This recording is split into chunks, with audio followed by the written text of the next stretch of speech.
Equation reduce to linear with constant coefficient. Two types की equation हम देखने वाले हैं, linear differential equation with variable coefficient. First है कॉची और Euler homogeneous linear differential equation और सेकंड है लीजेंडर लीनियर इक्वेशन। तो फर्स्ट देखने वाले हैं Cauchy Euler homogeneous linear differential equation. इस डिफरेंशियल इक्वेशन में डिफरेंशियल और डेरिवेटिव्स का कोएफिशिएंट वेरिएबल दिया होगा, तो उस वेरिएबल को हमें रिड्यूस टू क्या करना है, कांस्टेंट कोएफिशिएंट में। उसे हम कहते हैं equation reduce to linear with constant coefficient. तो फर्स्ट टॉपिक इसमें देखने वाले हैं कॉची और Euler homogeneous linear differential equation. Important topic है, इस पर एग्जांपल पूछते हैं। देखो, the equation of the type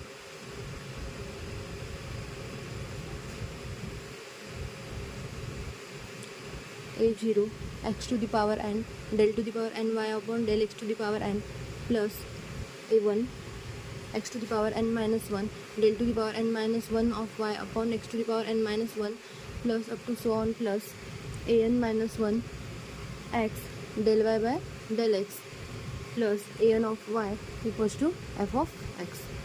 This equation, the coefficient of derivative is variable and it reduced to constant coefficient.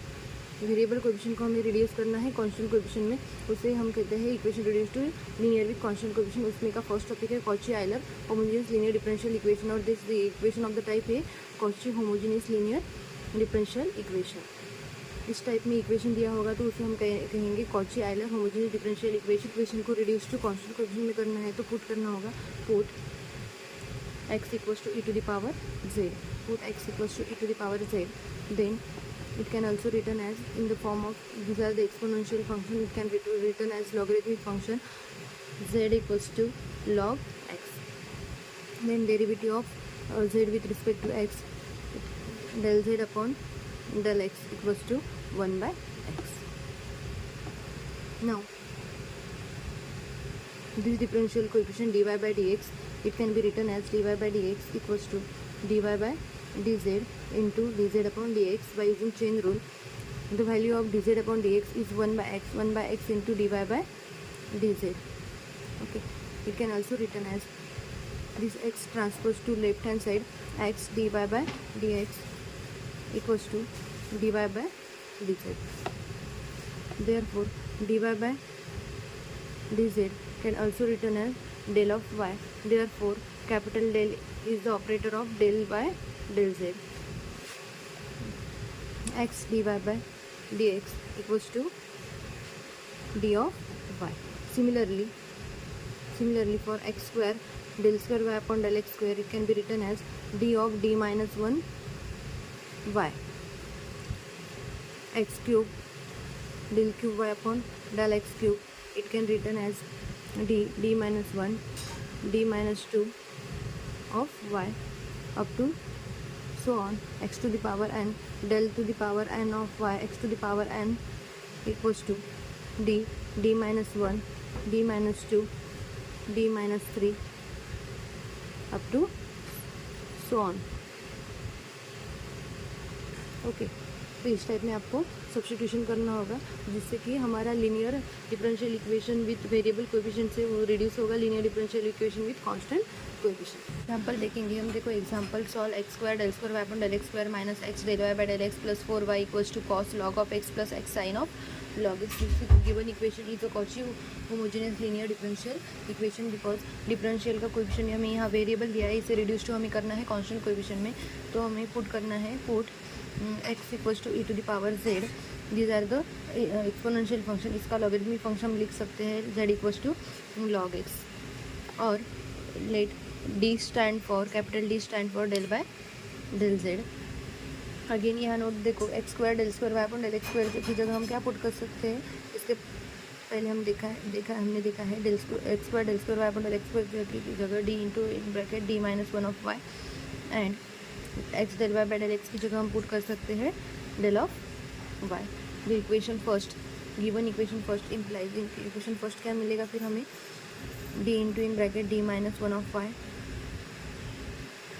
Minus d of y plus 4y equals to cos of log x की value मिलेगी हमें z plus x की value e to the power z sine of log x की value मिलेगी z, तो cos z plus e to the power sine z। Left hand side को solve करेंगे, क्या मिलेगा सॉल्व करने के बाद, डी मल्टीप्लाई करो d of y d square y minus d of y minus d of y plus 4y equals to cos z plus e to the power z sine z. Okay, तो D square y minus D y minus 2dy plus 4y equals to cos z plus e to the power z sine z. Again left hand side से y common निकालेंगे तो क्या मिलेगा, D square minus 2d plus 4 of y equals to cos z plus e to the power z sine z. These are the linear differential equation with constant coefficient। और इसका solution find करेंगे, first find complementary function and second particular integral and general solution is nothing but the complementary function plus particular integral. First find auxiliary equation. Auxiliary equation is, क्या होता है auxiliary equation, phi of d equals to 0। The value of phi of D is D square minus 2d plus 4 d square minus 2d plus 4 equals to 0। Find the root of this equation. Quadratic equation का root d equals to minus b, value of minus b minus 2 minus minus plus 2 plus minus under root b square, value of b square is 4 minus 2 से square 4 minus 4 into a c 4 upon twice a, value of a is 2। Solve करेंगे 2 plus minus under root 4 minus 4 into 4 16 4 minus 16 minus 12 upon 2 d equals to plus minus under root minus 12 को हम लिख सकते हैं minus 4 into 3 upon 2। तो root of 4 is 2 2 plus minus 2 minus root 3 upon 2।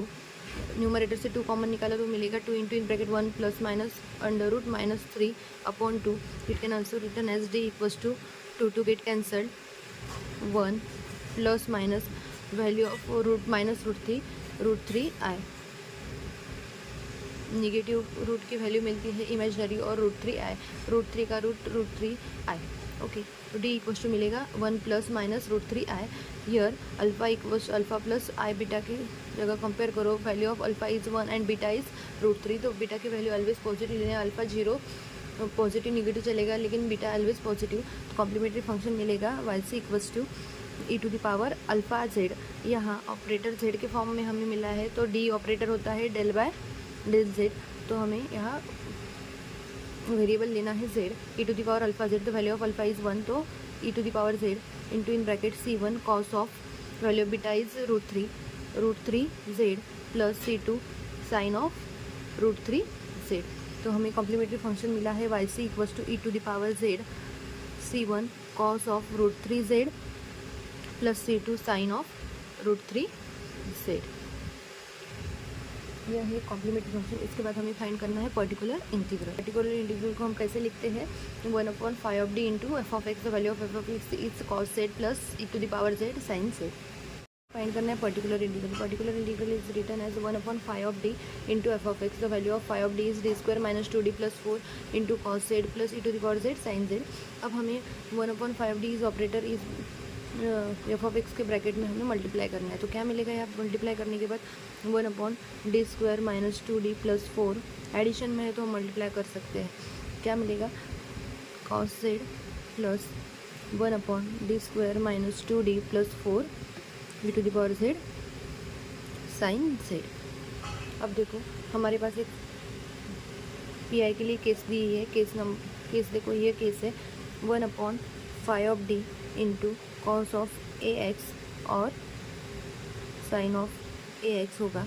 तो हम क्या कर सकते हैं, हम 1/5 ऑफ डी की जगह पुट करना है minus a square cos of a x और साइन ऑफ ए एक्स। और सेकेंड हमारे पास फॉर्मूला है e to the power 1/5 of D e to the power a x into v दिया होगा। तो हम क्या करेंगे, फर्स्ट तो e to the power a x को हम ऑपरेटर इस पर्टिकुलर इंटीग्रल के बाहर लिखने के लिए d की जगह a की वैल्यू क्या करेंगे, ऐड करेंगे। 1/5 of d plus 1 e to the power a x को हम बाहर लिखेंगे पर्टिकुलर इंटीग्रल के इंटू तो ये दोनों फॉर्मूले से हमें सॉल्व करना है।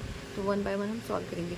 फर्स्ट यहाँ a की वैल्यू क्या दी है 1, तो 1 का स्क्वायर 1 और उसकी negative value means minus a square लिखना है। तो d स्क्वायर की जगह तो क्या मिलेगा 1/-1 minus 2d plus 4 cos of z plus e to the power z को बाहर लिखना है 1/5 ऑफ डी के, तो e to the power x a की वैल्यू क्या मिलेगी 1, तो डी की जगह हम 1 को ऐड करना है। e to the power z 1/d+1 का whole square -2d+1 + 4 sine z. Again इसको हम लिख सकते हैं 1 + 4 3 -2d cos of z plus e to the power z. इसको सॉल्व करेंगे, इसको सॉल्व करने के बाद क्या मिलेगा हमें d² + 3 साइन जेड। यहाँ देखो डिनोमिनेटर में ऑपरेटर दिया है, डी दिया है, d² चाहिए तो हमें यहाँ क्या करना पड़ेगा, रैशनलाइज करने पड़ेगा। रैशनलाइज किससे, अपोजिट साइन से। 3 + 2d upon 3 - 2d into 3 + 2d cos of z equal plus e to the power z upon, यहाँ साइन की वैल्यू क्या दी है 1 का स्क्वायर -1 का स्क्वायर 1 और उसकी नेगेटिव वैल्यू -1 d² की जगह पुट करना है, तो क्या मिलेगा 1/-1 + 3 साइन ऑफ जेड। अगेन यहाँ सॉल्व करो 3 + 2d अपॉन डिनोमिनेटर मिलेगा 9 - 4d² into cos z plus e to the power z as it is, यहाँ मिलेगी वैल्यू +2 इंटू साइन जेड। अब देखो यहाँ डिनोमिनेटर में d² मिला, अगेन d² की वैल्यू क्या रखनी है हमें, यहाँ a की वैल्यू है 1 तो a का स्क्वायर लेके नेगेटिव वैल्यू रखनी है, तो -1 3d + 3 + 2d 9 - 4 into in bracket -1 cos z plus e to the power z upon 2 sine z. Again इसको हम लिख सकते हैं 3 + 2d upon 9 - 4 into -1 plus 9 + 4 13 cos of z plus e to the power z upon 2 sine z. Again देखो ये 3 + 2d में cos को multiply करना है, तो क्या मिलेगा 1/30 into in bracket 3 cos z plus 2d cos z plus e to the power z upon 2 sine z. Again 1/13, यहाँ देखो 3 cos z as it is plus यहाँ 2 as it is, D means derivative of cos z with respect to z, क्या मिलेगा minus sine Z, तो यहाँ plus है तो यहाँ साइन क्या मिलेगी minus sine z bracket complete plus e to the power z upon 2 sine z. ये मिलेगा हमें पर्टिकुलर इंटीग्रल। तो हमें जनरल सॉल्यूशन निकालना है। General solution is nothing but y = yc + yp, तो yc मिला था हमें, yc मिला था e to the power z c1 cos of √3z plus c2 sine of √3z plus 1/13 P मिला है हमें 1/13 into bracket 3 cos of z -2 sine of z bracket complete plus e to the power z upon 2 sine z upon sine z। हमें यहाँ z की value replace करनी है। e to the power z की value लिखी थी हमने x c1 cos of √3, z की वैल्यू है log x plus c2 sine of √3 log x bracket complete plus 1/13 3 cos of log x -2 sine of log x bracket complete plus e to the power x z की value x upon 2 sine of log z। ये मिलेगा हमें particular general